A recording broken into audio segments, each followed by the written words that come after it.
let's just clean things up a little bit and talk a little bit of how we could fix our scripts up a bit.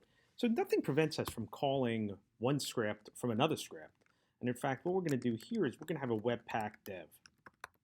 And what we want to do here is we want to run this webpack command, but we're going to end up running it with the watch flag.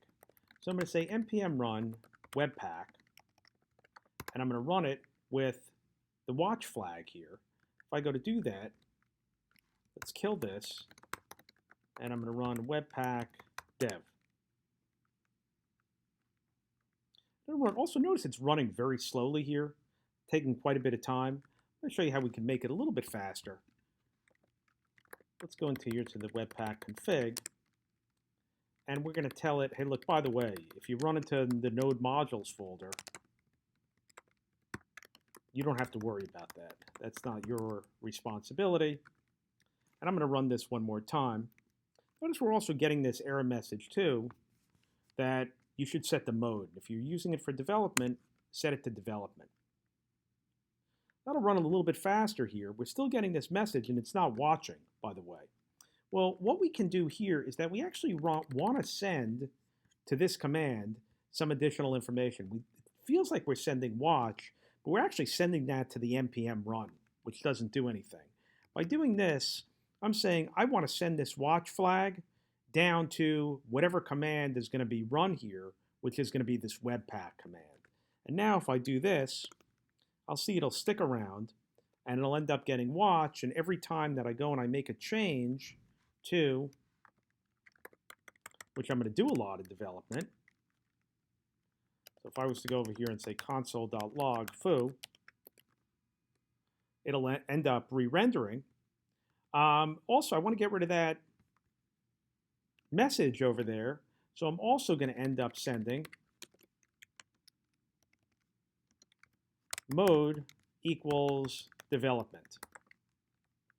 Production, it does some more minification and that sort of thing. And in development, I want this process to end up going pretty quickly. Let me remember to also tell it that it's a flag. So I'm also passing down mode is development. Let's run this again. I think I have this incorrect here.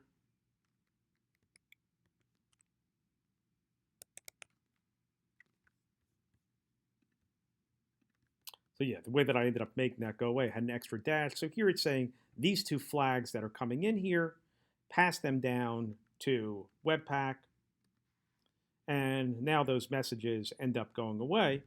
And there's one more thing that I want to do here, is that I don't want to have to start these things separately. So in order to start my app, what I'm going to do is I'm going to end up running my server, but I'm also going to go over here and say npm run webpack dev.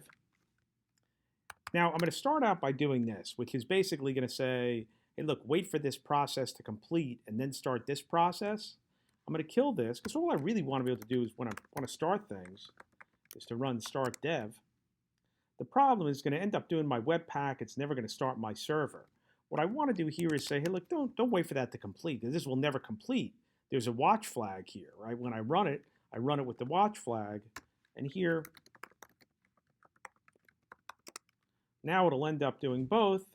There's one minor issue here, which is that when I go in and I end up changing something in my app, if I do that and I go back here, sure, it did my webpack, but it also restarted my server. I don't need it to restart my server. These two things are really independent from each other. So I already have the one ignore that I put in a while ago, so I wouldn't have an infinite loop. But I'm going to put in another ignore that says, by the way, if something a change went in on client, ignore that too.